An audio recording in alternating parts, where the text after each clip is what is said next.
Well, good evening, morning, afternoon, global population, something to show you. Right, it's been a long time coming. I think I should preface this with an apology. I don't know if any of you remember one of the subjects of the first ever episode of the first series of this Epic Explosion, maybe an alien tech series. I talked about the discovery in Crimea of a pyramid that was found underground. Well, it turns out there isn't one. I was a bit wrong on that. Yeah, it appears there's actually 38.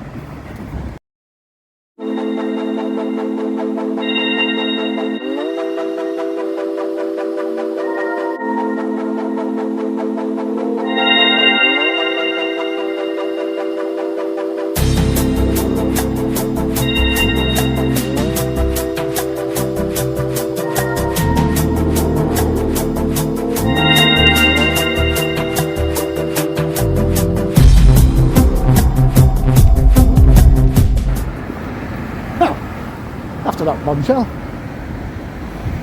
many of you are probably sat there a bit aghast, wondering, what do you mean 38? 38? How's it 38? Well, for a long while I said that there was an ancient empire in that Black Sea region. It appears now that mainstream archaeology is beginning to start to catch up with that. I've also consistently said that they were a very highly technologically advanced civilization, simply by some of the sites that are around that whole area. Well, of course you needed a capital city, which I said my firm belief is that Tripalia, which was the discovery made just outside of Mariupol, next to Azovstal, in fact underneath Azovstal, was very likely the capital of that empire. I still hold myself to that. But as with most capital cities, it obviously isn't just held to that one area. And just like Tripalia, these pyramids in Crimea are underground also, likely being covered by nature, essentially, over time. I mean, these things are at the very least 8,000 years old. Like, well, they were buried 8,000 years ago. You alright, mate? Yeah, alright. Yeah, not so bad. Now,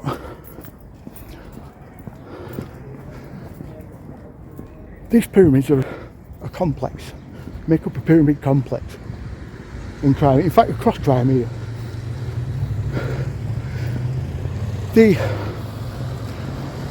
pyramid that was the one that we talked about in that very first episode is just one in the middle of four in a rhombus formation.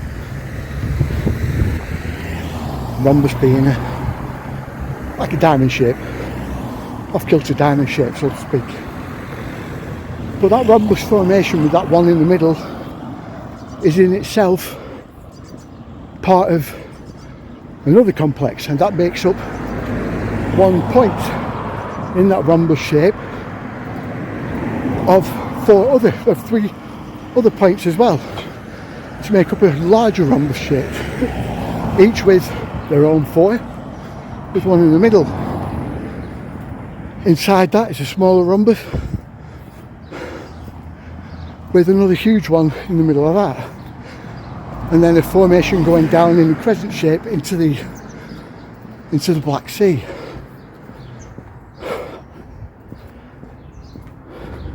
This thing is huge, absolutely massive, and it's a testament to the level of technology and the level of understanding that this ancient civilization had. Now, many are loath to admit it, but these were the Aratta. There's only really Yuri Shilov that has also stated this, that they were the Aratta. Well, I say only Yuri Shilov. Ukrainians have a Aratta museum, or had an Aratta museum. I'm not sure of the state of it these days, considering the war there and everything else, but they had an Aratta museum in Mariupol.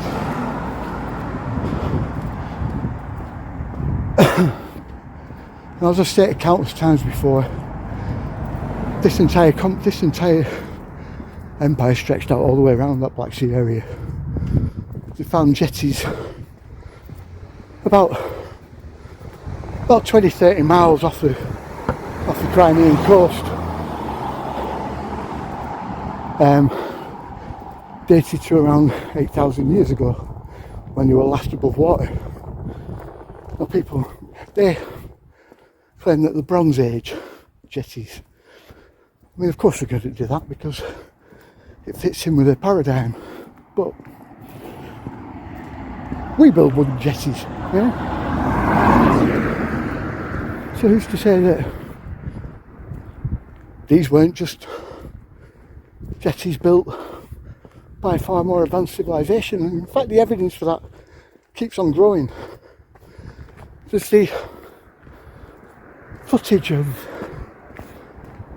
those structures that I found near to the Crimean coast on Google Earth, which you're probably seeing in the background now, that are very suspicious. There's the ruins off the Romanian and Bulgarian coast, deep underwater, that are old settlements. There's all of the underground sites, underground complexes, again in Bulgaria, Romania, in Ukraine.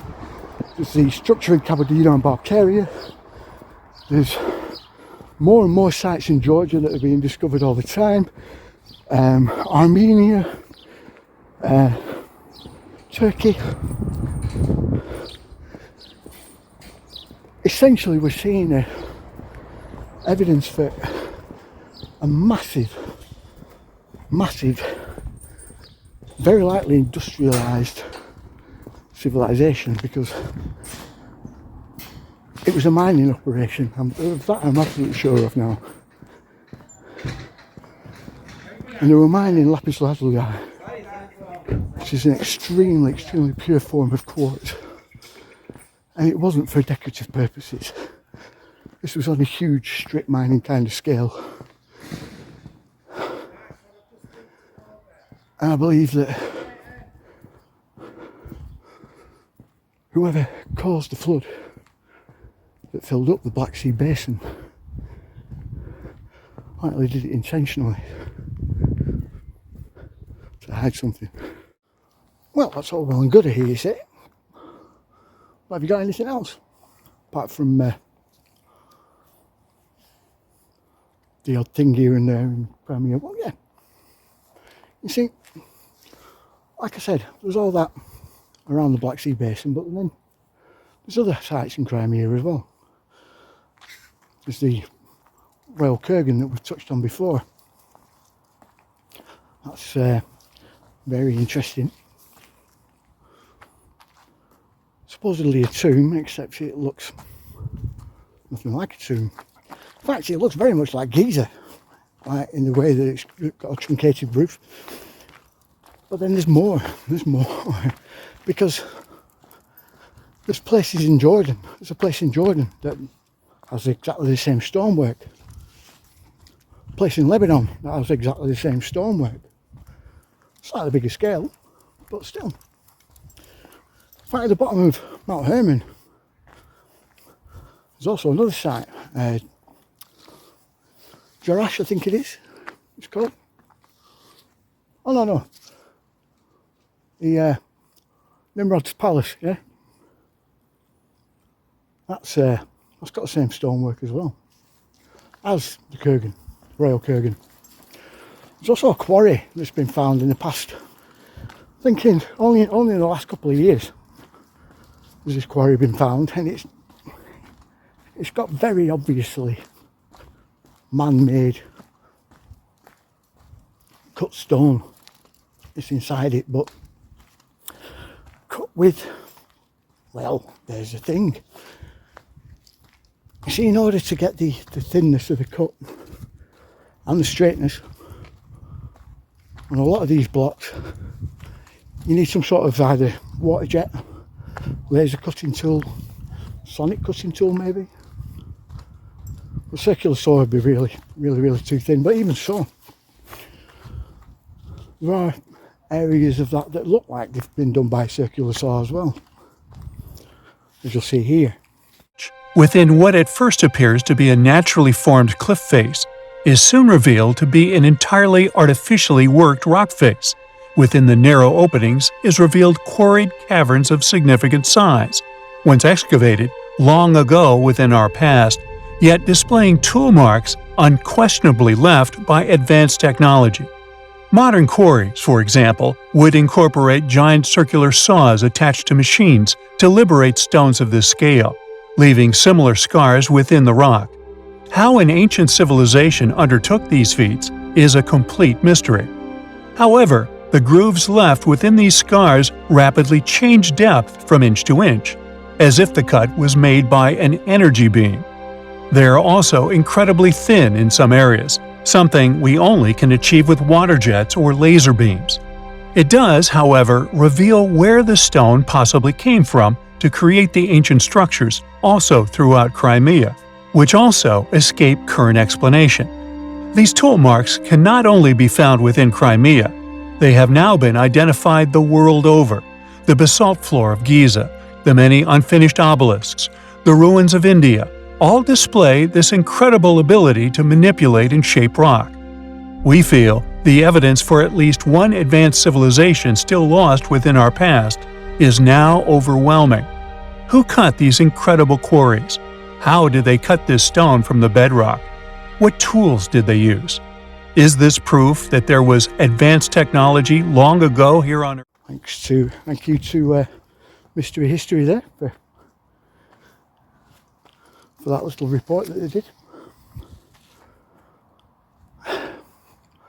There is a ton of evidence now, and it's mounting, that there was a technological, very highly technologically advanced, very ancient civilization in that area, and it was the Aratta. I don't care what people like Matthew Lacroix or Jason Brashears or even Billy Carson says that the Giroth were the Aratta. No, they weren't. They weren't contemporary to the Sumerians. They weren't. And Gilgamesh tells you himself. He tells you when across several mountain ranges and across a sea of death. Where's the sea of death between Iraq and Iran? There isn't one. He also says he went north, and that the Aratta were ancient before he even got there, and long gone. The city was in ruins. So, we know that it was there now. We know the Aratta were there. We know it was Inanna that was the queen of that area.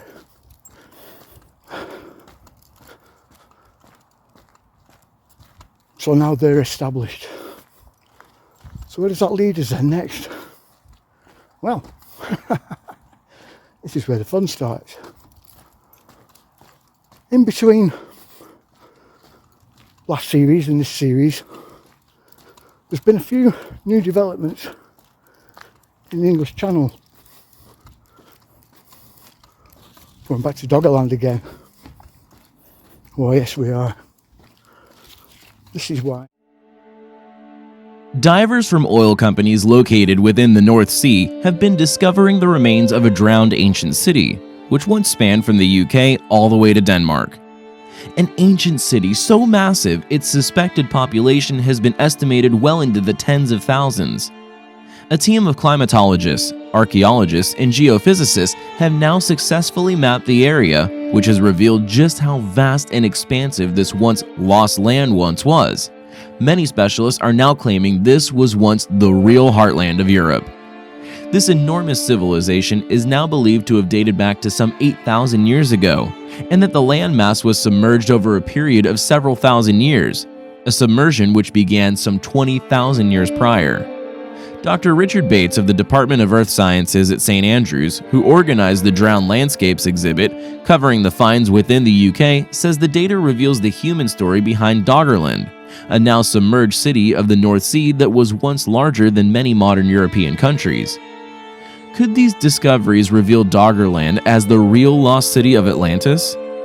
Several hypotheses have placed the sunken island of Atlantis within modern northern Europe. Most noted among such researchers is Olaus Rudbeck, who suspected that Doggerland, as well as a Viking Bergen Island, which is thought to have been flooded by a mega tsunami following the Storegga slide in 6100 BC, is the real location of Atlantis, a proposition he put forward all the way back in the 1600s.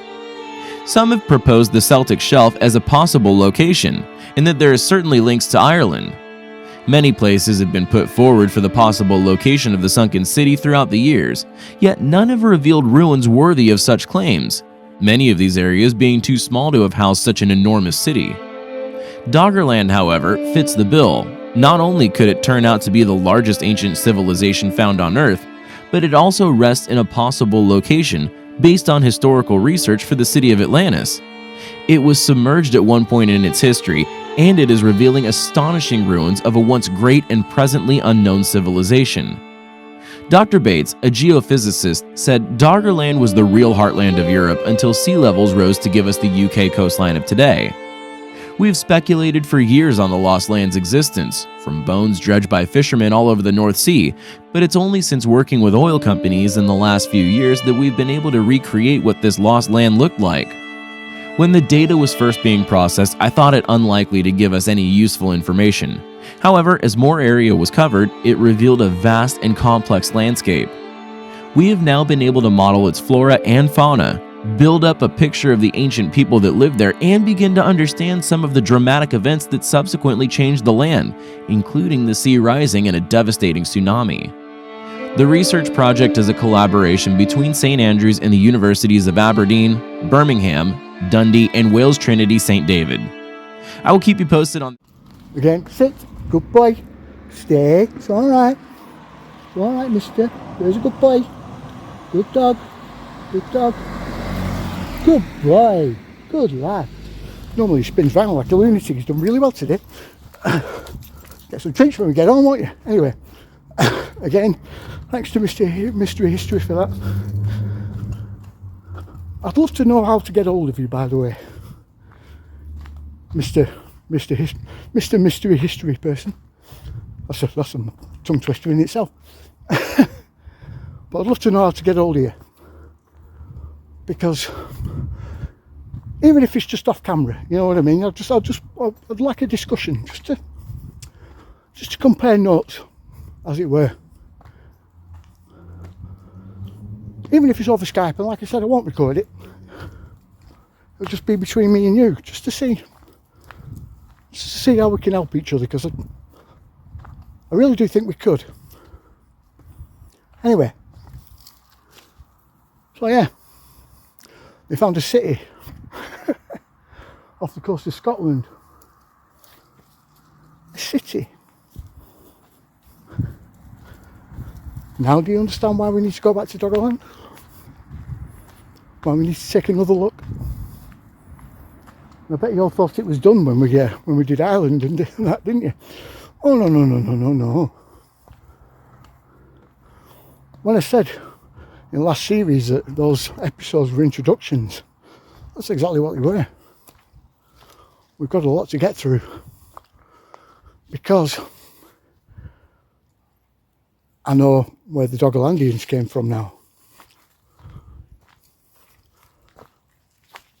But we need to talk about Doggerland and Scandinavian cultures first, as well as Aratta, before we can move to Hyperborea. Anyway, thanks for watching. But, like I said, this journey's just beginning. Like, share, subscribe, you know the drill. I'll see you later.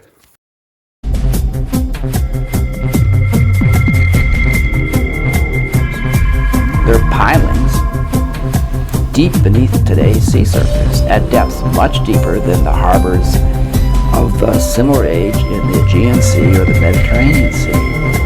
This has been a puzzle.